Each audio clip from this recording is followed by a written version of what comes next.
How come we were able to continue the connection with God after the biggest sin, 40 days after receiving the Torah, the golden calf?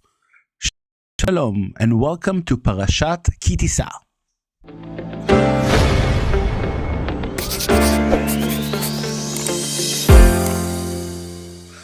Shabbat Shalom everyone.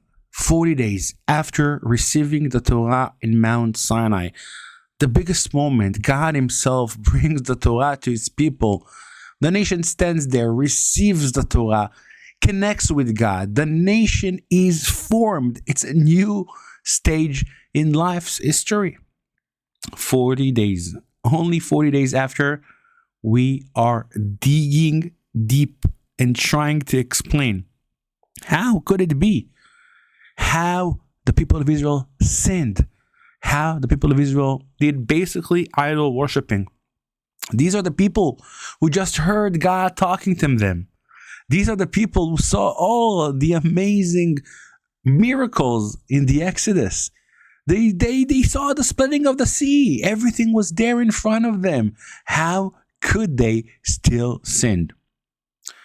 One of the biggest famous stories or books even in Judaism is called the Book of the Kuzari.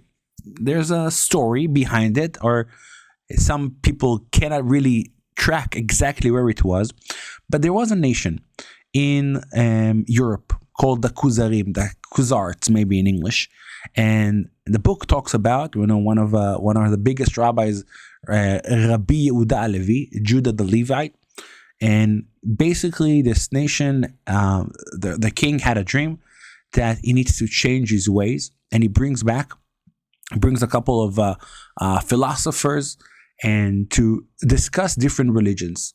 He feels that something doesn't work well for him, so he brings this kind of a debate, and in that debate he decides to go with the argument towards Judaism.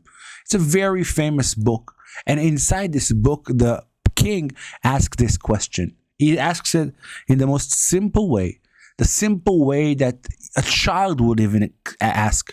How could you even continue after such a big sin? There are some things in life that after you do, there's no turning back.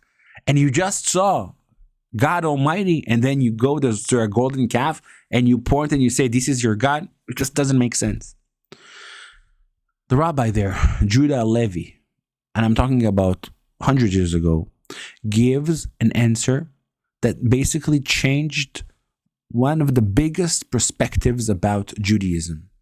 And he says as follows: whenever there's a sin, you need to differentiate between the sin on a personal level, on a private level, and on the nation's level.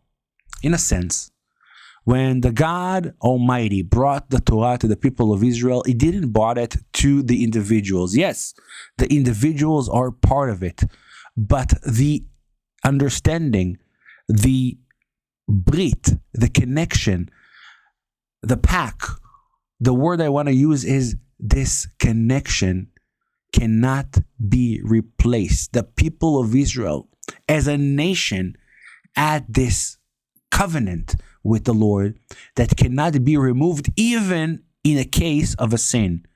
And I will repeat it and try to explain it in a deeper level. Whenever you see the story of the golden calf, you truly understand that maybe something happened in breaking the covenant. But the fact that God himself after that forgives the people and talks about it and brings a second sets of the Ten Commandments, he is basically differentiating between what individual can do and their free will, and that's a very important factor, the free will of individual to sin or to live God's covenant, and the covenant in the name of the nation. In the name of the nation, no individual can make a decision. The individual only chooses for himself. Even a lot of individuals, they only choose for themselves. The nation has a notion of a connection and a symbiotic interface into God's divine connections and covenant. When we are recording this message, we are receiving again and again messages from the hostages being released from the awful tunnels of the Hamas. And the one thing that repeats itself over and over again, to the extent that, it blows your mind, is those people went in the tunnels as a secular, liberal Jews, and they live the tunnels as God-fearing Jewish people. Stories about people that did not know anything in Judaism and now starts to make a blessing on everything they eat. We hear stories about people that kept the holidays. We heard stories about people that translated Jewish songs of the Sabbath into Arabic, not to be discovered. We hear stories about people keeping kosher, people keeping Shabbat.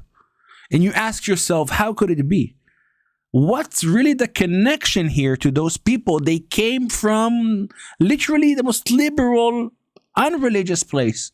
What happened in the tunnels? Yes, people explain to it in a very cold way, when there's a sorrow, when there's a hard place, what do you go to? You go to God. I believe there's something deeper.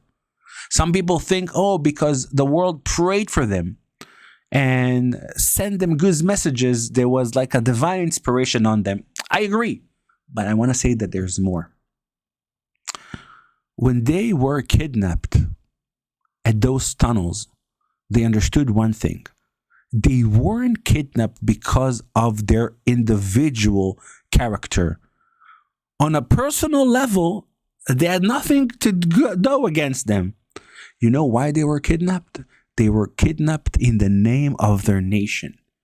When they sat in those tunnels and they suffered, they knew that the reason they're there, it's not because of their private identity. It's their national identity. National identity and the whole covenant they have with God. It's in the name of the nation that they were kidnapped. And there in the tunnels, they had to reflect about it. And they had to understand and they had to know the reason you are there is because you're Jewish. It's because you're Israeli. And now suddenly the covenant comes and kicks in. I'm here because I'm a Jew. I'm here because I'm Israeli. What does it mean to be a Jew? What does it mean to be an Israeli? When all of those questions kick in, those people, righteous people, the righteous people that we have nothing to do with them and what they experience, they're going to sit in the highest of the highest places on heaven after the way they acted. Their merit is above everything we can imagine. The calling, the individual calling there wasn't from their own perspective of their identity. It was the nation covenant kicking in and saying, I am a Jew. I want to be a part of it. The people who sinned in the golden calf didn't sin because of the nation sin. It's their individual that sinned. And this sin teaches us that no matter what the Jewish people are going to go through, and no matter what the situation is, the covenant between the nation of Israel and God Almighty will be standing strong. This week portion, when you read the most vicious moment of the nation, you understand that's in the level of the private people. The covenant as a nation will always remain. It's there, it's standing forever, and it won't ever stop. Shabbat Shalom.